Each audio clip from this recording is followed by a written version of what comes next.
enforcing powerful economic sanctions. We're cutting off Russia's largest banks in the international financial system, preventing Russia's central bank from defending the Russian ruble, making Putin's $630 billion war fund worthless. We're choking Russia's access. We're choking Russia's access to technology that will sap its economic strength and weaken its military for years to come. Tonight, I say to the Russian oligarchs and the corrupt leaders who built billions of dollars off this violent regime, no more. The United States...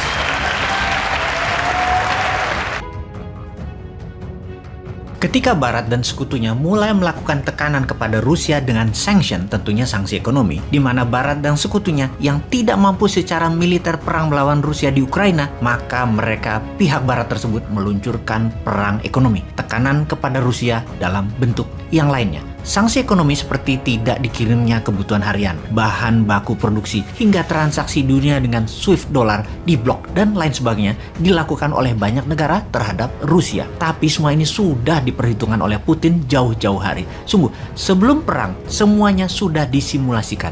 Simulasi di war room, bukan hanya perang bedil-bedilan disimulasikan, tetapi segala macam proxy war dan bentuk 7 perang lainnya seperti masalah ekonomi, sanction, transaksi dolar, alat komunikasi diblok, apapun itu sudah dipertimbangkan dan pastinya sudah punya solusi-solusinya. Misalnya, SWIFT International Payment System di mana transaksi dolar di cut off atau dipotong, tidak bisa masuk ke Rusia atau keluar Rusia. Akankah memukul Rusia? Jawabannya tidak. Kalau hal itu dilakukan malah counterproduktif, membahayakan dolar. Dolar Amerika akan berbahaya karena akan menguatkan kekuatan non-dolar seperti yuan dan rubel. Rusia sudah menyiapkan alternatif shadow banking. Mereka memakai pembayaran alternatif.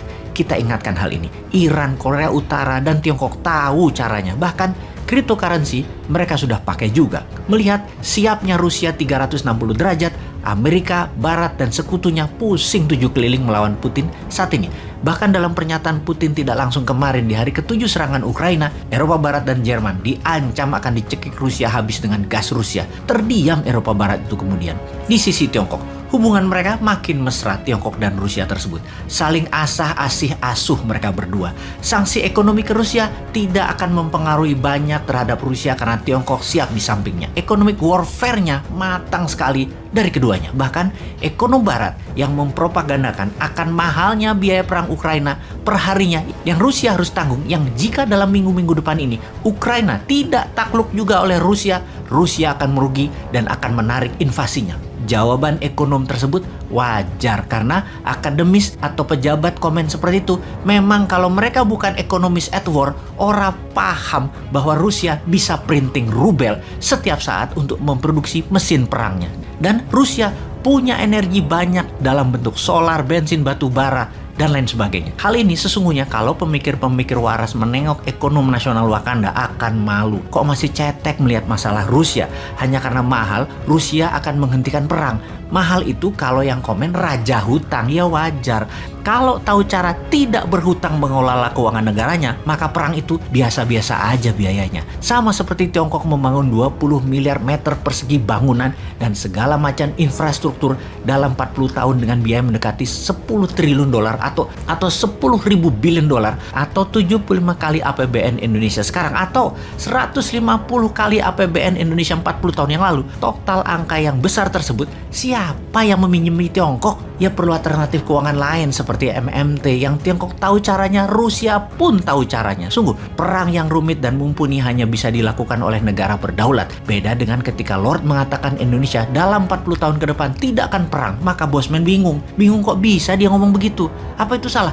Ya enggak, aneh aja. Civis pacem para bellum adalah moto klasik yang semua tentara pegang. Kalau Anda ingin berdamai, bersiaplah untuk perang. Maka perang yang ada 7 macam itu di Indonesia harus siap. Salah satunya perang militer. Maka menguasai perang militer dengan membangun industrial kompleks pertahanan milik nasional adalah penting dan wajib. Pembangunan alat perang kalau bisa bahkan harus 100% bahannya dan produksinya nasional. Kesalahan melihat Lord yang berpengaruh dalam arsitek nasional Indonesia baik luar dan dalam negeri membuat Indonesia sekarang dianggap negara yang soft ASEAN, bahkan tidak anggap kakak lagi itu Indonesia.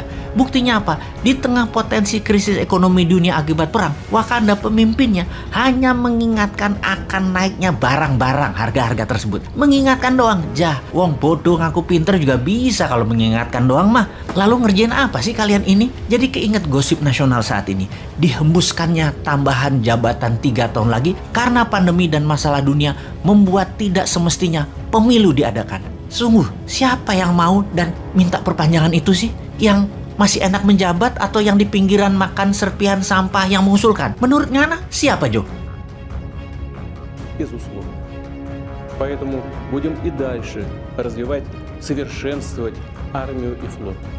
Добиваться, чтобы повышалась их эффективность, чтобы они были оснащены по последнему слову.